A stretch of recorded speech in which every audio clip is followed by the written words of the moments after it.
Olá, meus amigos, aqui Rodrigo Policy, assessor de investimentos da Delfos Investimentos.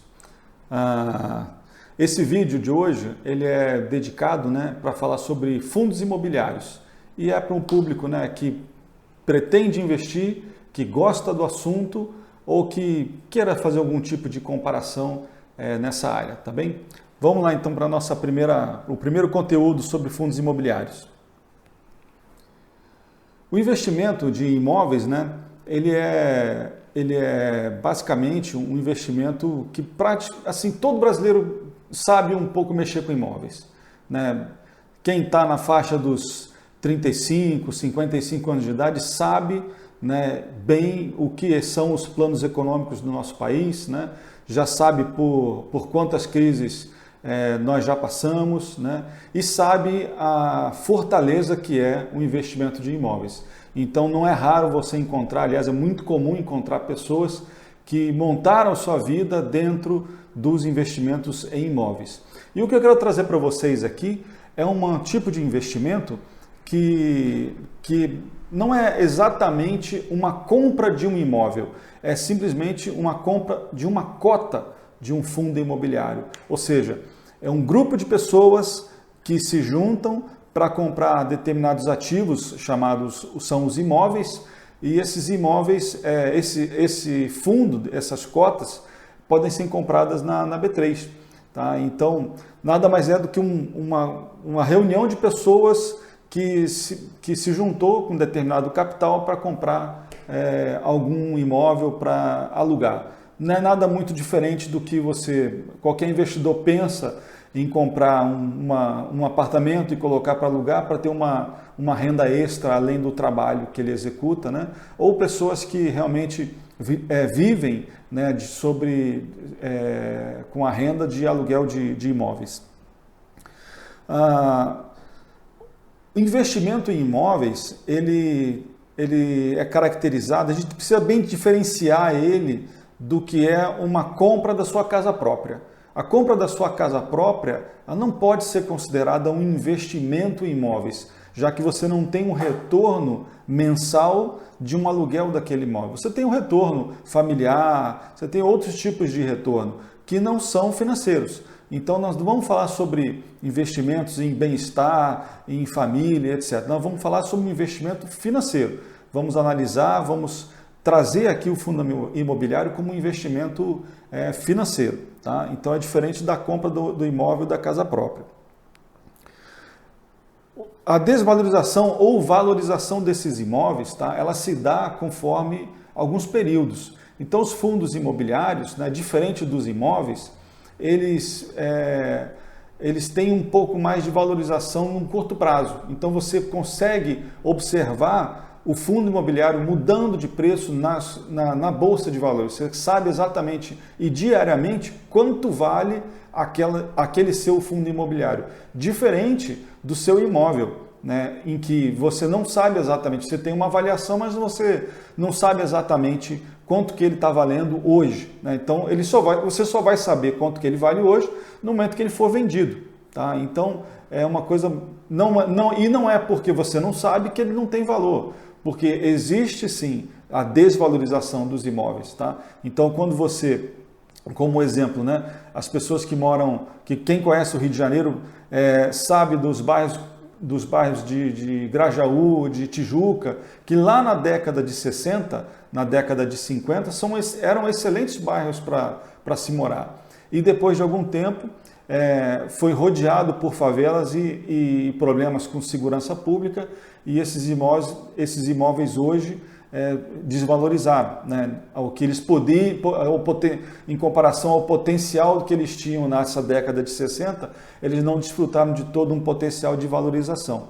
Então os imóveis, eles também, ao contrário também das desvalorizações, eles também podem valorizar. Só que o imóvel físico ele tem um ciclo de valorização bem mais longo, em torno de 10 anos os especialistas comentam que são esses ciclos dos imóveis físicos. Uma outra diferença entre você comprar um fundo imobiliário e comprar um imóvel é o valor da cota.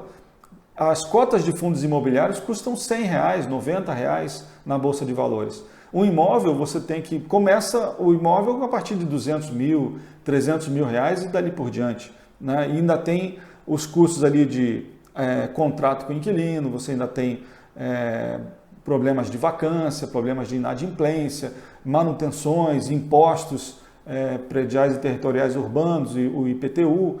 Então, são várias... você compra o imóvel, você tem várias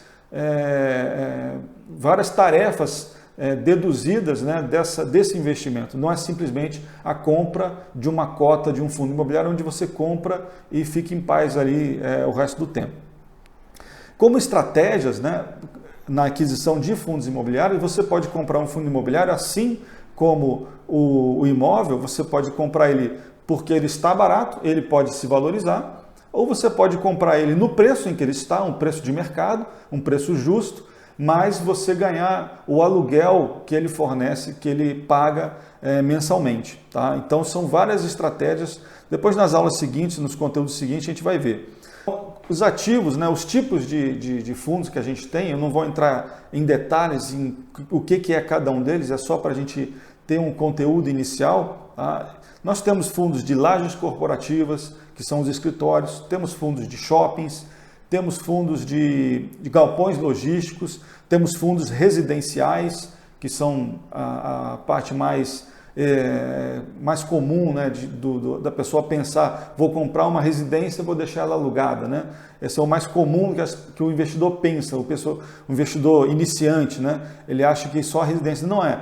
Você tem muitos escritórios, tem shoppings, tem as próprias residências, tem galpões logísticos, tem hospitais, tem fazendas, tem até cemitérios, né, como fundos imobiliários. Então, uma gama muito grande de imóveis onde você pode alocar o seu dinheiro como um fundo imobiliário, como um investimento em imóveis, né, aproveitando-se dessa característica, né, do brasileiro de gostar de imóveis. Bom, eu trouxe aqui então só um exemplo de fundo imobiliário chamado Rio Bravo Renda Logística. O ticker dele da bolsa é SDIL11, tá? Só os principais números, só para que o investidor iniciante ele saiba como é que funciona. Esse é um relatório mensal, todo mês o fundo divulga isso e ele traz os principais números, tá? São então, dentro desse fundo de galpões logísticos, esse fundo tem 5 ativos, 319.400 metros quadrados de área bruta locável, 11 inquilinos e uma vacância de 2,6%. Aqui eu só faço uma ressalva, que você não tem como ter um apartamento alugado com 2,6% de vacância. Ou ele está alugado ou ele está vazio. Né? Então, ou é 100% ou é 0%. Tá? O patrimônio líquido é de 623 milhões de reais. Então, esse patrimônio líquido também eu faço um outro adendo, é um patrimônio, é um valor que ele é avaliado formalmente. Existe uma empresa contratada para fazer essa avaliação formal desses ativos que compõem o fundo e não ficar num achismo. Existe um procedimento técnico para avaliação de imóveis. Tá? O fechamento do mês dele foi de R$ 91,91 por cota. Tá? E a distribuição de valores, de rendimentos, foi de 76 centavos. Isso nos traz 9,92% de yield anualizado. Tá? Então, é o que você receberia no ano, né? 9,92% se todos os meses você recebesse 76 centavos. Esse fundo, ele negocia a R$ 1.784 por metro quadrado, um volume médio negociado de 1 milhão por dia. E o valor de mercado dele, ou seja, é o valor da cota vezes o número de cotas, ele está em 587 milhões. Ora, se você comparar com o patrimônio avaliado, o patrimônio líquido dele, que faz parte daquela avaliação formal que eu citei antes, você vai ver que se você comprar o fundo por essa cota de R$ 91, ele está abaixo do valor patrimonial dele. Ou seja, você está comprando um imóvel abaixo do valor do que ele realmente vale.